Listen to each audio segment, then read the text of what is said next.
gets a 1-0 lead. Another round 1 qualifier here between this guy GuMiHo and this guy herO. So herO we see a decent amount of in the Open Cups, even the European timed one. He has been playing in, I guess, all of them, actually. And sometimes he wins them, too, despite being an awful hour and playing in the other 2 Open Cups that happen around the same time. He still wins some of these European timed, the Monday Night Weekly Open Cups. And who he wins against is often Clem, I would say. Either Clem or Max Pax. That's what it is.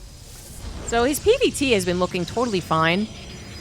Besides that, PvT is also in an odd area. I just got done casting Zaun versus Raynor, and I mentioned how Zerg are feeling the pressure to all-in versus Protoss, feeling like they will not be able to have a fair shot at winning past like the mid to late game. And PvT is similar. Terran all-ins I don't think are as abundant against Protoss currently as Zerg all-ins. But there could be a reason for that other than just the Terrans still believe they have a chance. The reason that we might not see a ton of, let's say, two-base SEV pools, kind of a similar all-in to a Zerg, like, you know, technically 4 hatch, but only like 60 drone all-in, is that might just not work enough. And you know, I'm painting a picture where Terran apparently just can't win, and I'm not ready to officially say that. I don't want to remark on balance for the most part. But it does seem like a problem right now. Protoss have really figured out how to safeguard their early and mid game. The early game can still have a couple of kerfuffles, like it usually can, where the Widow Mine does kill more than 1 probe, or Hellion drop does kill you before you get going. Sure, that does happen. But if you take care of those like you kind of should, you know, it does some damage, but not a lot, or just no damage, actually, because it's too on the nose, like the Widow Mine drop. Then the Terran has 1 push out, 1.5, maybe. And then if they don't really start to take control of the map and the game, the Protoss player eventually gets to those couple of Colossus, pressures the 3rd base, and then the Terran is forced to just defend and turtle, and it's not a particularly invigorating game. So that has been the state of like herO versus Clem the last 4 weeks, or Clem versus Max Pax, Clem versus a lot of people. It's the Terran that gets the farthest. It's also quite similar to Bjorn's engagements with Protoss that I've seen as well. Bjorn is more likely to still try and do something that's really off, really different though. So he will do 2-base SEV pools. He will do 2-base like tank pushes very, very early on, just to get him in position, siege, and mess with the Protoss's 3rd. He'll still do that. I have not seen a lot of efficiency from it, though. I don't think it wins all the time. And GuMiHo would be more akin to Bjorn than he is to Clem. So the good news is, with GuMiHo, we're definitely not going to get a PvT where I just close my eyes and cast blind, because I could. Because I'm like, he does the Widow Mine drop, and then he pushes out with a bio, and it looks like it's okay, and then it's not. Okay, and then the Colossus go to the 3rd CC, and then they win. Like, I actually have to pay attention here, because GuMiHo is a weird guy in both his build as well as often his play style. He actually, I think, has not great PvT, even going back before this seemed to be a worldwide Terran problem. But every so often, he likes to prove me wrong. He just wins against a Protoss super easy peasy. And I'm like, okay, but okay, most of the time, you don't look very confident against these guys. So it's kind of like, where is GuMiHo right now? Literally, as of this moment, currently playing against herO. How is he doing in this matchup? Would not be able to tell you. But he is sending out a 7 Marine drop. His Cyclone stays at home to handle any surprises, I suppose. There are no surprises. herO has gone for a 2-gate expand build. Excuse me, he has gone for a 3-gate expand. So he will expand eventually, but he could be throwing out some aggression first. His medevac does need to be careful. His Stalkers did split up rather appropriately, already taken about half damage, a little more. Blink will not finish in time to chase this down. I'm pretty sure about that. Not with boost available, but it does mean that the medevac has been tracked leaving. It's not hiding somewhere ready to enter into the main. Here doesn't have to leave Stalkers behind or hope that his warp gates are well timed to defend an attack. He has to focus now entirely on his own attack. That's a good thing for him. He is getting a Warp Prism. He is applying that pressure. It is a choice you can make. And he's decided to go for it. I don't think he'll find a lot of options versus GuMiHo, as GuMiHo has gone into a tank. I will say, though, his SimCity's not the best, actually. This is so funny. I feel like, yeah, I just watched too much Clem, who has really mastered setting up against a possible 4-gate, because with max packs, that's still one of the deadlier things he can do. So even though he could be facing tons of other Protoss, he could face a Protoss who literally never goes Blink, and he would still build his base like it's versus Blink. GuMiHo apparently not the same. So, you know, the barracks way over here, if the tank was there, the stalkers would have a ton of room to kill the starport, the barracks, the refinery, whatever. Usually it'd be like barracks, factory, starport, or something like that. And the tank's behind it. But the good news is herO wasn't super dedicated to a blink attack anyway. He did not go 4-gate, and while he did get a warp prism, he really didn't invest into that many stalker warp-ins. He did want to get his nexus up, comfortable with his control over the map and his ability to harass with 4 stalkers like this. He seems like he's pretty good. We do have GuMiHo moving out, perhaps when herO wasn't expecting it. Good timing for GuMiHo to try and catch those stalkers by surprise. He is going to pull the boys. Okay, then. I don't know if that was actually his original plan, to be honest. I don't think it was. I don't know. I want to say it's not, because he got Engineering Bay, usually researching +1. But then he did not get any add-ons, and maybe that was just for possible DT problems. I don't know. But this is certainly different. Certainly different. herO is probably like, okay, that was faster than anticipated. And because it's kind of an off timing, it might actually work. herO has spent so much of the time harassing with his stalkers, building his economy, building his technology, assuming that he has the time. Assuming that any scout that he gets with his aggression will give him the time to defend against an attack of his opponent. And he might be wrong about that. The stalkers, so many of them already dead. Pylons depowering gateways. Cybernetics core. Okay, that's still up in the main base, of course, but shield battery is no longer in play. Another Colossus is on the way. But that's not particularly helpful against the tanks. Charge is done. That is far more helpful against the tanks. And if we get a couple of Zealots working on this pylon, that would be, I think, the best case scenario. The SCVs have already been slaughtered, 25 of them going down, none of them returning home. Colossus Warp Prism Micro is still going as strong as you possibly can. Shield battery replacements are up to help even just a little bit. 1 sentry is not going to help, that's for sure. I think was that another sentry on the backside? I don't know what it was doing there, but a couple of Zealots back there would have been a good call, maybe realizing that that third base could be a goner too. He doesn't want to have like 4 Zealots waiting for their death. Yeah, so it's you know, it would be greater to have that surround, but then it's also kind of riskier. So the Zealots are getting warped in with the main army. Definitely wants that shield, Guardian Shield plus maybe a force field for, I don't know, force field just in case you can use it. But herO has managed to collect those remaining forces together. He still has lost so much. He's going to pull the trigger. Zealots coming in from the main as well as the natural. Stalkers getting a little concave so the tanks aren't as effective. Colossus, though, having trouble really burning down the Marines fast enough. Bunker does go down. Colossus barely saved. But this is still 3 tanks up and running. Both Nexus dead. Shield batteries out of juice. Stalkers in trouble. Colossus can't defeat 3 tanks. That is the main problem here. Yeah, he just lost too much on the first battle. Because if he had, I feel like he lost like 10 stalkers before he started to hole up in the natural. I mean, if he had 10 extra stalkers, that might have been the difference, sure. Easier said than done, of course.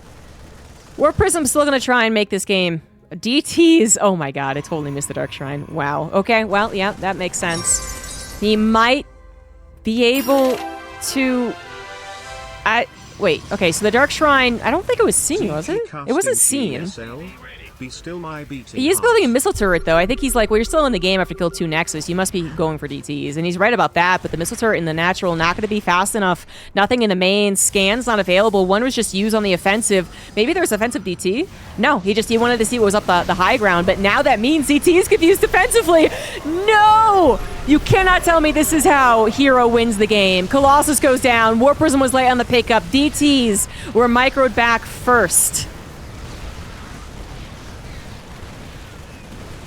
DTs have killed a majority of the SCVs back at GuMiHo's base, and of course he has to choose mule or scan, and he has to scan, so he can't mule. So he is at literally 9 SCVs. They're currently not mining. They've been brought to the front. Probably gonna make a, well, are they gonna make a missile turret? They could in the main, so they could just kill all the buildings, but I guess the reveal hasn't happened yet to tell him there is no other Nexus. There most likely is not, though, you would think, being, there you go, as early as it is in the game. But he can't win one scan at a time. There are 4 DTs on the field, 6 DTs on the field, 2 of them still in the base of the natural. Command Center did lift and land over to the 3rd, 4th, whatever you would call that. Missile turret is not going to be finished. I mean, the DT could easily microwave from this. Yeah, I think he was ready to microwave from the missile turret finishing, but the scan happened instead. But I don't think it's a bad trade. He killed a tank, 2 Marines. The tank alone was, technically worth it, I guess. If he was down to 2 DTs, this is obviously a very different story. The fact that herO had the presence of mind to build, to just use all of the money he was mining from his eventually dead 3rd, eventually dead natural, and eventually dead main, to just warp in as many DTs as possible, I think is gonna cause a draw, right? Because herO literally can't win. He cannot kill this army around a missile turret. So I guess if he, what? Now herO still loses. Hold on, let me think this through.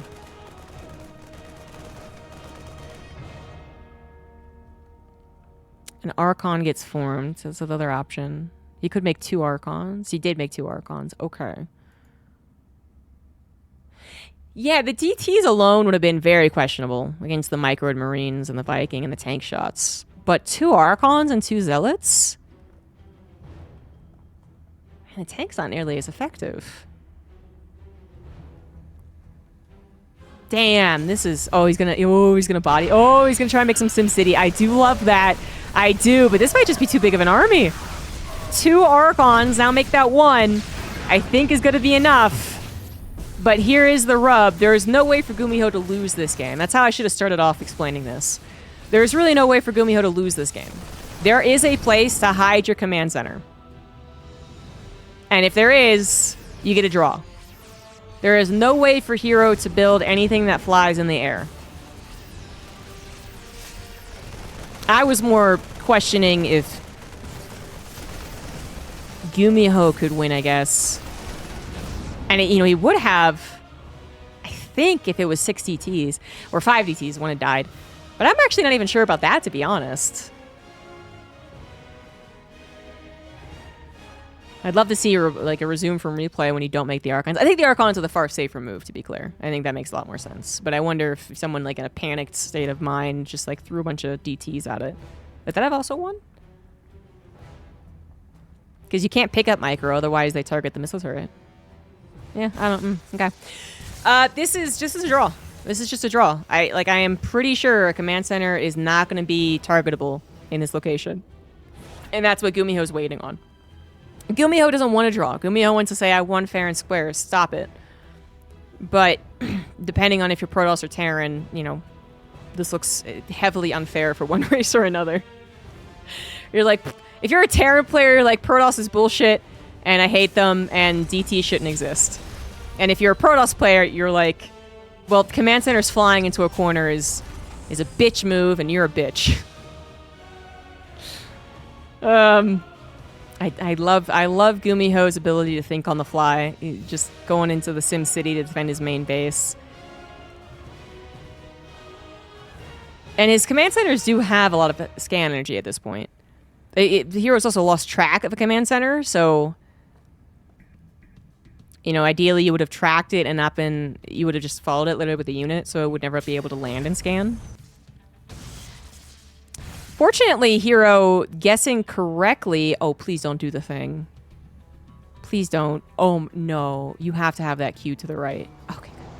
All right. There's no way you get away with this command center. Yeah. So this command center is found. This is still good news. It's... it's better than not finding it, of course.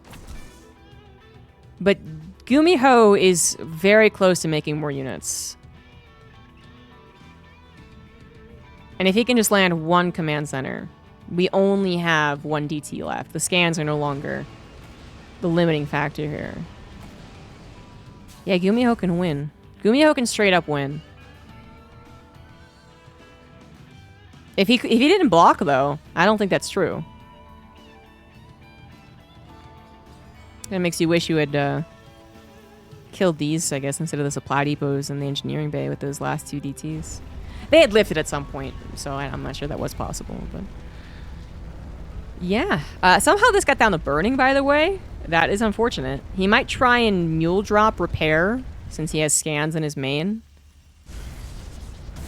But you would just never let it land. So yeah, that's the conundrum. Yep, okay, 1 CC's dead.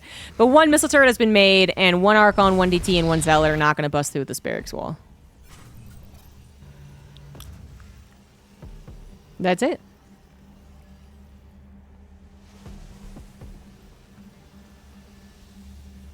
GuMiHo avoids the draw.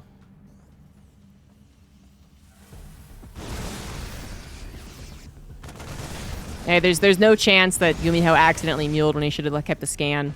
Not have the missile turrets up. Oh, he's asking if he has an SCV. Not that it would matter.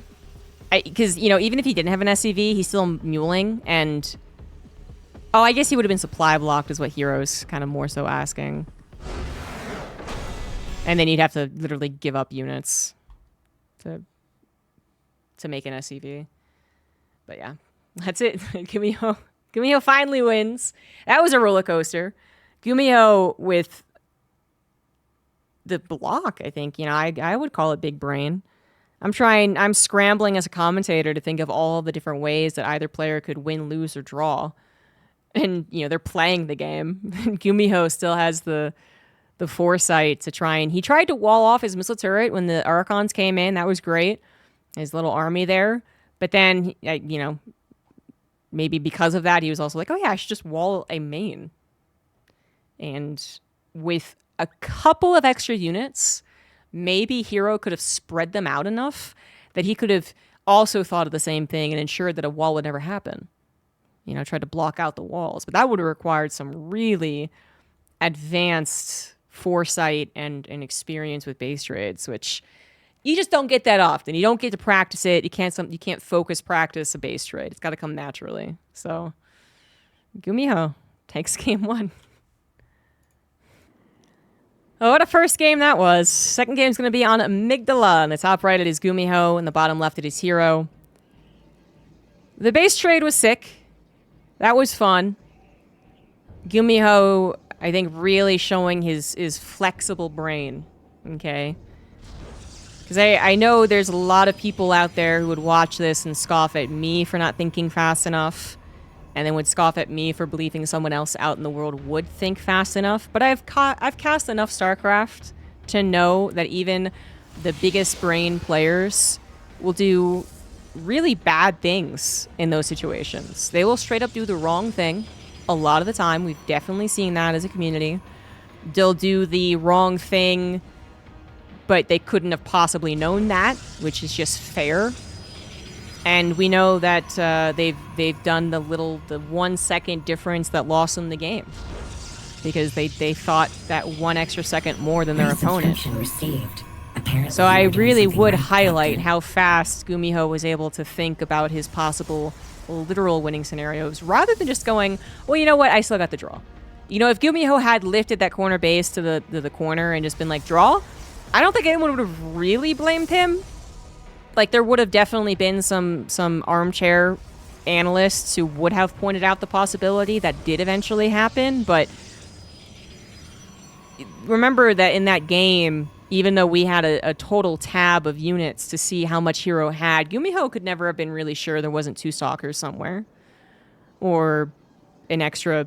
Or the Warp Prism. Well, the Warp Prism definitely died in front of him. But he wouldn't have known exactly the amount of units. He wouldn't have known what was scouting around his bases and possibly refusing his ability to land.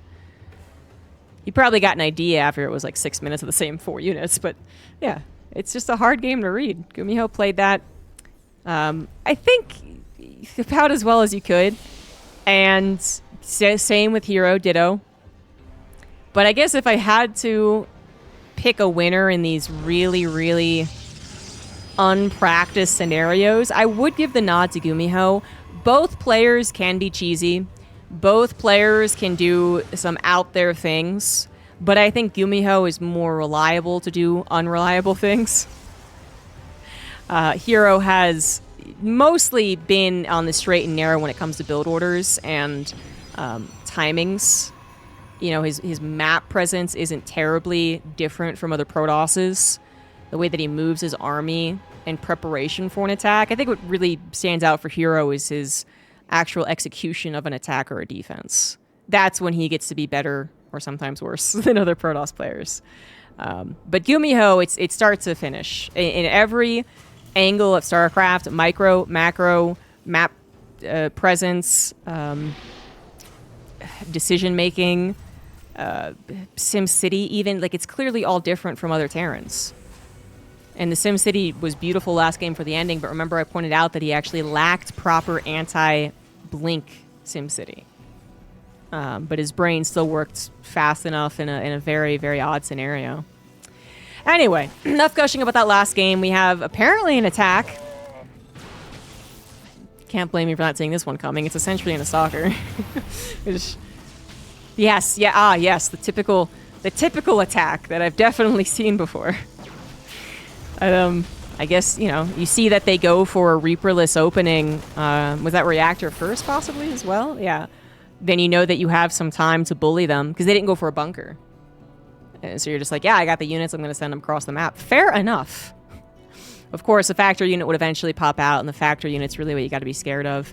At least typically a factory unit would have popped out. If no factory unit made itself known, maybe then herO would have been really scared of a 3 racks.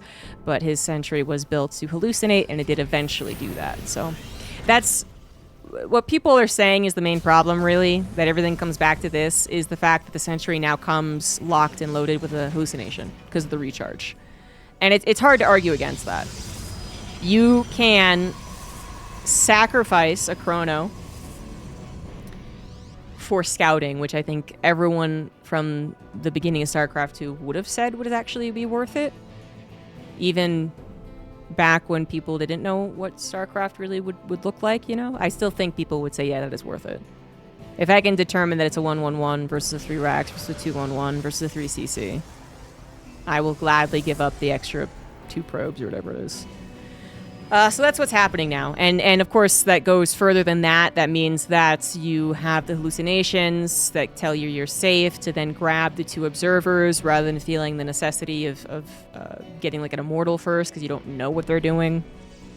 And that gives you even more map vision. Yeah, it does kind of snowball. GuMiHo was able to get this timing that was just absolutely perfect. It was not a typical 2-base SCV pool, so that was already a surprise factor. But then on top of that, I think he managed to hit the exact time of which a Protoss player had stopped warping in stalkers. You warp in stalkers for a little like early game, you know, this or that. You warp in some stalkers because you got the warp prism, so you go for the SCV kills, but then you stop. You focus on your Nexus, your pylons, your technology, your Colossus, everything else. And in that span of time, he runs across the map and with SCV pool. Like, that's when you wish you had just been building stalkers the entire time. This was very nearly the end of the game. It might still be. The fact that this was caught so early is bad news. herO obviously knowing the build order, seeing the timing of the starport. I mean, he might not have... Actually, this might have been a little more clever than initially suspected, but the observer might have caught it. Because I think he would have expected a medevac possibility, but it was, I think, 2 medevacs off a reactorless starport, so that is a little clever. If I'm reading this scout right, it's possible that herO did think that that was 1 medevac, not 2. But then, again, like the observer saw it, or he was just in position with enough units, regardless of it being 1 or 2 medevacs. That could have been far cleverer than it ended up being. Oh well. 3rd CC is on the way this game, so GuMiHo is not going to SCV pool. +1 attack is done for the Terran, finishing up for the Protoss. This is the game now that I'm pretty sure herO wins. Not because I was spoiled, but because it's Protoss, who's not taking any damage in the early game and is apparently not going to take any damage in the mid game.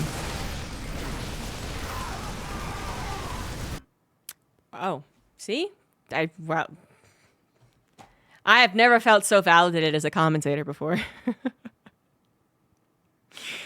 That was perfect. That was... What is the opposite of a caster curse? That was a caster bless. I fucking nailed it. Perfect timing. Put that in my demo reel. All right. Game 3 is on the way. It doesn't bode well for the state of StarCraft, by the way. I mean, as much as that looks good for me. I honestly was not spoiled. And I definitely do not see the game timer. The game time does not show up in the replay info. At least I don't think it does. Okay, I don't look at it if it does.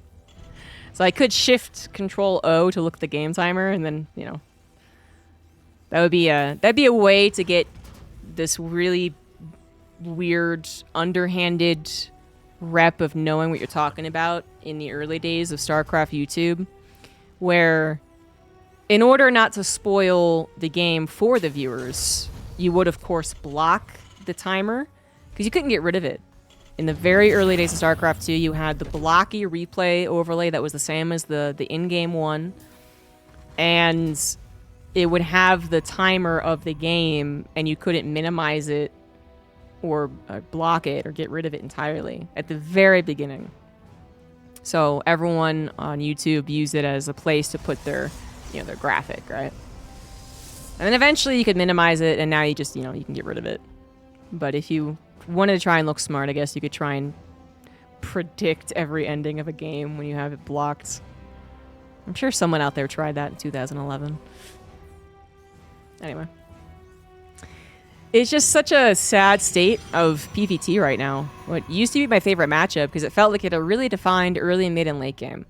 And both players had real chances to accumulate victories to influence the mid and late game, or the late game. There'd be a little stalker pressure, there'd be a little medevac counter, there'd be a little zealot run by, and then there would be 2 medevac drops trying to catch the Protoss by surprise, and then we'd have this dance as the army either combines together or it separates.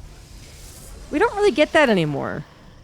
We get the same variety of openers, I guess, from the Terran, but most of them have they've lost all their teeth because the scouting is guaranteed for the Protoss. So any slight hesitation a Protoss might take, because they're like, okay, I do know you're expanding, I got that, but are you 3-raxing? Are you proxy starporting? Are you bansheeing? Like, all these questions are easily answered at this point. Whereas before, you had to give something up to get that answer, or you had to give up, a little bit in multiple areas to kind of protect yourself against literally everything. So that means if you do not get the damage in the mid game, in the early game, and you definitely don't get the damage in the mid game, you're kind of resigned just to defend, and it's really not a fun game, and it does not look favorable to the Terran currently, if they are just defending their third. That last game was particularly bad for GuMiHo, of course, before anyone gets on my case about taking that as the only data point. It's not. It's so many other PVTs cast in the Open Cups. But that game was particularly bad. GuMiHo did actually something really clever. He basically... He kind of made it so that the hallucination thought it knew what an aggressive timing would be. And then, because you were like, well, I know kind of when the Terran's going to move out and kill me, you don't scout again. So you don't see that he actually made 2 medevacs out of a reactorless starport. So, like, the timing's not nearly as good as if you had done, like, a 2-1-1, obviously, where you actually time out 16 Marines with 2 medevacs. But the off timing could have benefited. But herO got wind of it. herO had so many units prepared for it. And when that opener fails that much, you were already in past iterations of PvT in trouble, but now you're in a lot of trouble. So GuMiHo's going to try something different. Odamine did pop off on an Adept, so at least they got a real unit. It is going to die for it, though. Medevac sitting across the map. Let's see, 2 Widow Mines. 2 Reapers have just been trying to get some damage done. They've been mostly unsuccessful. Find the probe, but not before it gets the Nexus down. And we do have a couple of tanks on the way. GuMiHo could go for... He could go for Banshees. It looks like he's going to swap it. But because it's GuMiHo, and because of the first game being his only victory, that's why I'm like, okay, he is going to swap it. With the first game being an SCV pool... and a tank all in, even if it wasn't the plan from the beginning, I thought maybe he'd be inclined to do something like that again. And he still might, actually. But I know that he's also done the early to mid-game pushes with the Banshee. So you get a Banshee, and even if they know it's on the way, you still have to account for it. So sometimes they don't have enough stalkers tracking the tank push, or they don't have enough stalkers protecting against the Banshee. It can be a little double attack there, but it's clearly not what this is. He is going into a very typical 2-base setup. The hallucination, I think a little more relentless this time around. Might be a little more consistent. There we go, with the hallucination sent across the map. Because he was kind of surprised before. That the observer even oh god, come on. No. Not fair. Nuh-uh. Excuse you. He won't even get any units from... Oh, he does, actually. Okay. Well, that's something. But that was just very unlucky. GuMiHo tries to go down the left side. Not in like a particularly obvious way, I guess. But the observer was at the right place at the right time. So Blink is done. Charges on the way. +1 attack as well. Gateways 2. herO, he's not built a lot of stalkers or a lot of arm units at this time, but he's been ensuring his safety with the relentless hallucinations. He's not going to be caught by surprise by the SCV pool again, because even though he did see that fairly early on, I mean, he wasn't blindsided at his own third base by it. He did see it on its way over. He had that weird position of having to micro his front stalkers away from the incoming attack, and he had the 4 stalkers and the Warp Prism in the main having to be recalled, and that just, it does create a little more awkwardness. And I think this map also might be longer, just by a quick glance. So I think he's more than prepared for a 2-base surprise, which is on the way, so I'm going to see if I'm right. It is on the way. I don't believe it was scouted. Wait, am I seeing this right? He did not send an observer across, or it died? Oh, he just didn't send an observer across. Well, he doesn't quite know it's an SCV pool, but I think he might have gotten a glimpse of it. But as I said, he's so... This was, I think, the thing he was trying to prepare against, but... I don't know. He actually didn't see it, man. And then he tries to take a fight when he's really not prepared to. Clearly, all you have to do versus herO is 2-base all in him. Is Clem stupid? I'm just kidding. Please don't send that to him. This looks like it's gonna work. Now, a third base can be sacrificed, but the problem is that he didn't sacrifice it instead of his army. He did also give away a lot of his army. The Immortal is getting some nice shots. The Probe's doing a wonderful job trying to block out, but yeah, that is way too much. That is way too much bio left over. I don't know where herO still has supply, by the way. I guess still in Probes. Trying to warp in, though, but you warp in 1 Zealot, 2 Zealots at a time is always a death sentence. Medevacs are out of juice. The Colossus, that's what he was hoping would save the day. It doesn't, though, or does it? Medevacs are out of juice. Marauder's not being healed up, willingly going into the Zealot Blades to make sure they got the Stalker, and then the Colossus that popped out. 3 Sentries. He's gonna try and force fill the ramp. What is this, 2010? Guardian Shield, definitely not a bad bet. Does go down. Medevacs pick up, unload. They still haven't done a lot of healing, but we just cannot collect the number of units necessary. You know, if he had pulled these probes into that when he had the sentries, and then whatever warp ins he could have mustered, there's a maybe. Just the Marauders are just so stupid low in health. There's the probe pool. There's the probe pool. Get him. Come on, probes on the backside. Oh, they died. Oh, they went back to mining. That might be a little too late. That would have also been a good use of the probes, but this is GuMiHo's victory.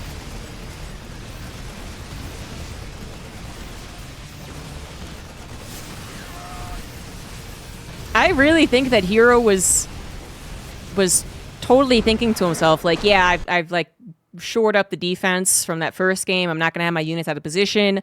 I'm going to see it coming, and then I'm going to have everything like all ready to go. And as soon as I see it, that's when I slap down the shield batters. And then I think he just literally didn't see it.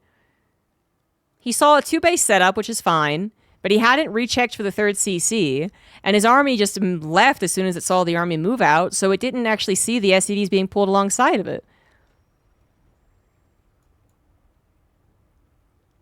And if that isn't the case, if he did know it was an SCV pull, then, well, he probably just should not have taken the engagement when he did. Should have waited. And then you can make the decision to sack a 3rd, or even the natural, actually, but you keep the army alive, and then you take that time that they're killing your economy to make even more army. But instead, he pulled the trigger as soon as, lost that army, had a great economy, but could not replace the same amount of army quickly enough. Well, GuMiHo continues to surprise. GG's. He advances to round 2, the qualifier.